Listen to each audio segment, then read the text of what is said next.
SWG.org. Your information technology answers are here.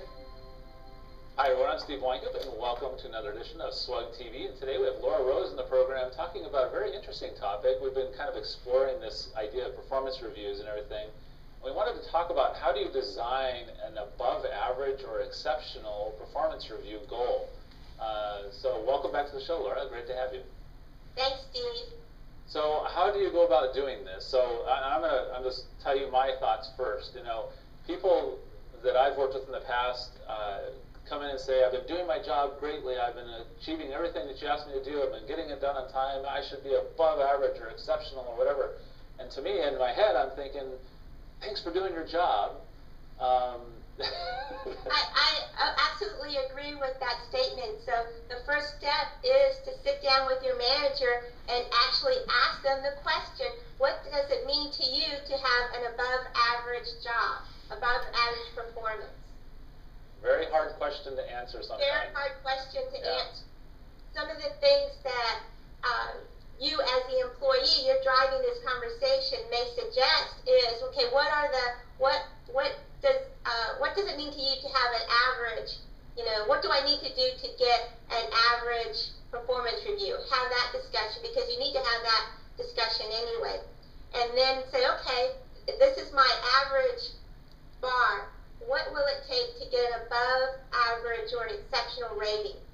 This sometimes means that, okay, this is what you need to do to get our job done. But an above average rating is, well, you get published in some technical journals that provides us sales leads or more exposure in this area. You go to, you give talks at user conferences or trade shows. Something that's beyond your regular day-to-day duties. That may give you the above average. Right. And how do you draw the line from above average to exceptional? Do you have an example of what that line looks like? Well, I would, if my job is, for instance, a developer on this project, well, my above average would be, okay, I'm going to actually go and write a white paper on how I accomplish this task, take it to a couple of user conferences. When I go to the user conferences, I collect sales leads, bring back contact information, bring it back to the marketing people. While I'm traveling, I go out and say, hey, technical support, are there any customers that are in the area where I'm going to be speaking? Is there any advantage for me to drop by those clients and have face-to-face meetings on these things? Go beyond your regular duties. Right. And what is exceptional? If that's above average, what is exceptional, would you think, in that kind of a situation? What normally happens is that would be what the results were. Okay? So your above average was you took that step to go beyond. Okay? Right. What if the above average is through those steps, your company signed $1 million contract with a client that they would never have connected unless you went out there. Right. Perfect. Yeah. That's really good. So you sort of, one is laying a foundation for additional things, and the other one is the execution of that foundation. And the results, and the business results. Right.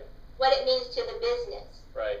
Because, and that's actually a really important point, because if you come back with, I'm exceptional in all these areas, the next statement from you is going to be, and I'd like a raise. Right. It's going to be a lot easier if you've achieved some business goals. Right. If you brought in $1 million, this is, you deserve a raise. Or if you go to a conference and you get all this knowledge and you come back and say, well, I went to the conference, but you didn't bring that knowledge back. You didn't do a brown bag lunch session to share it with your cohorts. You didn't, create a training program to get the rest of the team in line with that kind of stuff. Right. Very good. Great feedback. Very cool. So, what do you suggest that the employees write the objectives and then review them with the manager, or do you expect the manager to write those and give them to the employees? Well, I see it as a two-way process. In a perfect situation, your manager will give you his business goals.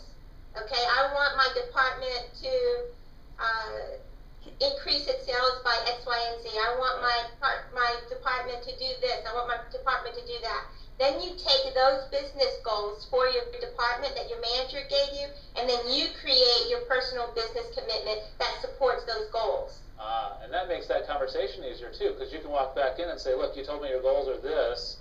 Here's how I'm going to plug into that and make that happen for you. Right, and then you have that one-on-one conversation about this is what I'm going to do to support what your goals are. Perfect, perfect.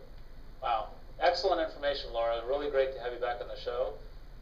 Look forward to next time for sure. Thanks, Steve. Thank you.